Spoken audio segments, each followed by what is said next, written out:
नमस्कार मराठी मंडळी। राज्यसभेसाठी भाजप, शिवसेना, राष्ट्रवादी काँग्रेस पक्षाच्या उमेदवारांची नावे जाहीर।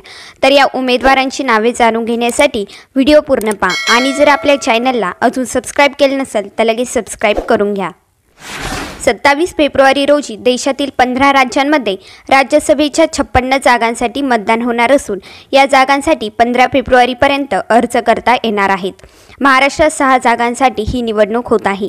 त्यामुळे भाजपने 3 उमेदवार निवडणुकीच्या रिंगणात उतरवले आहेत। महाराष्ट्रातील 3 जागांसाठीच्या नावांची चर्चा होती, त्यापैकी भाजपच्या कुणालाही उमेदवारी दिली गेली नाहीये। विनोद तावडे, राष्ट्रीय नेत्या पंकजा मुंडे, विजय रहाटकर यांना उमेदवारी दिली जाण्याची चर्चा होती, मात्र या तिघांपैकी कुणालाही उमेदवारी देण्यात आलेली नाही। भाजपने पुन्हा अनपेक्षित नावांना पुढे आणत धक्का दिला आहे। तर काँग्रेसचे ज्येष्ठ नेते आणि माजी मुख्यमंत्री अशोक चव्हाण यांनी नुकताच भाजपमध्ये प्रवेश केला, त्यानंतर त्यांना राज्यसभेसाठी उमेदवारी देण्यात आली आहे।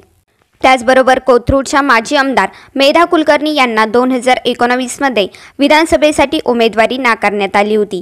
त्यानंतर त्या काहीशा नाराज होत्या। आज राज्यसभेसाठी त्यांना उमेदवारी देऊन भाजपने एक प्रकारे त्यांचे पुनर्वसन केल्याचे दिसत आहे। तसेच गेल्या अनेक वर्षांपासून भाजप संघटनेत काम करणारे भाजपच्या डॉक्टर सेलचे प्रदेशाध्यक्ष, राष्ट्रीय स्वयंसेवक संघाची पार्श्वभूमी असलेले डॉक्टर अजित गोपछडे या निष्ठावान पदाधिकाऱ्याला भाजपने उमेदवारी दिली आहे। मुख्यमंत्री एकनाथ शिंदे यांच्या शिवसेनेच्या वतीने राज्यसभेसाठी काँग्रेस पक्षाला सोडचिठ्ठी देत शिंदेंच्या शिवसेनेत दाखल झालेल्या मिलिंद देवरा यांना उमेदवारी देण्यात आली आहे। तर महायुतीतील महत्त्वाचा घटक पक्ष असलेल्या अजित पवार यांच्या राष्ट्रवादी पक्षाचा उमेदवार म्हणून प्रफुल्ल पटेल यांचे नाव जाहीर करण्यात आले आहे।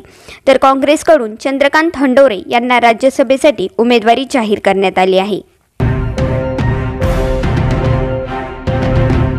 व्हिडिओ पाहिल्याबद्दल धन्यवाद।